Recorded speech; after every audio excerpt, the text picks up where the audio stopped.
जी हो डॉक्टर साहब कहाँ है? पैसा ली पैसा।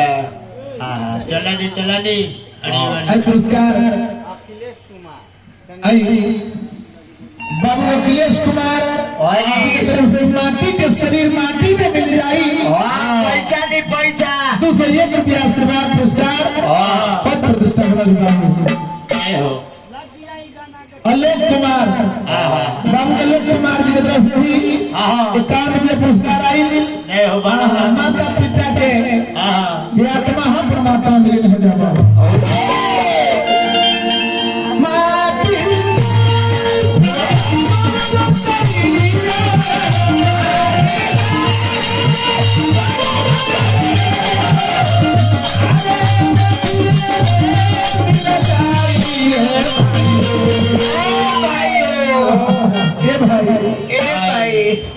कि हम पूछल नहीं जाई।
विश्वनाथ बाबू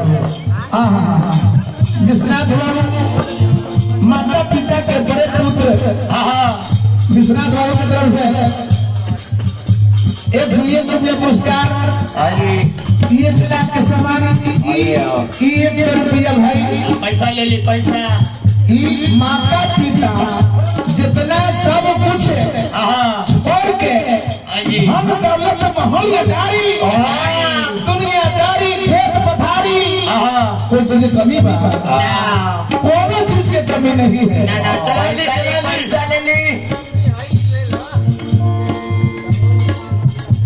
सरोज कुमार मुर्तुजापुर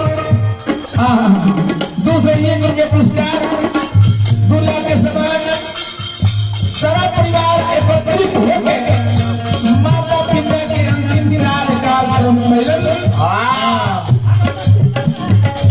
अगरबत्ती जलाइए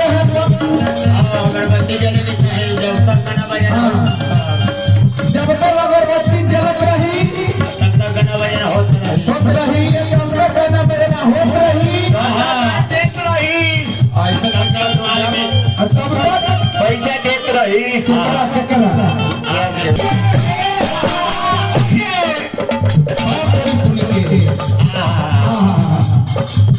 विजय भाई बुराई करो भला होगा बुराई कर बुरा होगा। क्या लेके आया है क्या लेके जाएगा खाली हाथ से आया है खाली हाथ से जाएगा।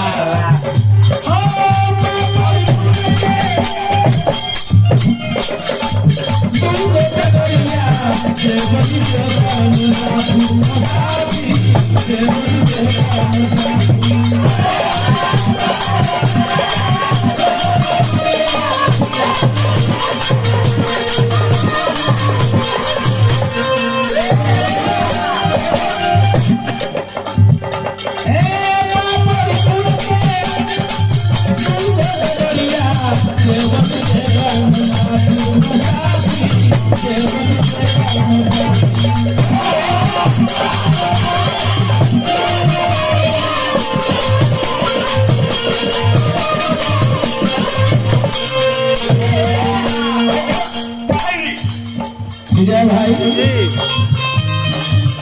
सास ससुर के नाम पर पुतोहू लोग के तरफ से पैसा आना चाहिए। हाँ आई आई धीरे धीरे काहे कि फिर सास ससुर ना मिलतो। हाँ जितना रखले हो हम आज ये बेटा हो पुतोहू लोग से कहतनी कि लुटा दो। आगे पर बैठ के बा फिर भी आना तो सोचिए ना कि प्याजी के ना करी पैसा धर्मराज की धर्म का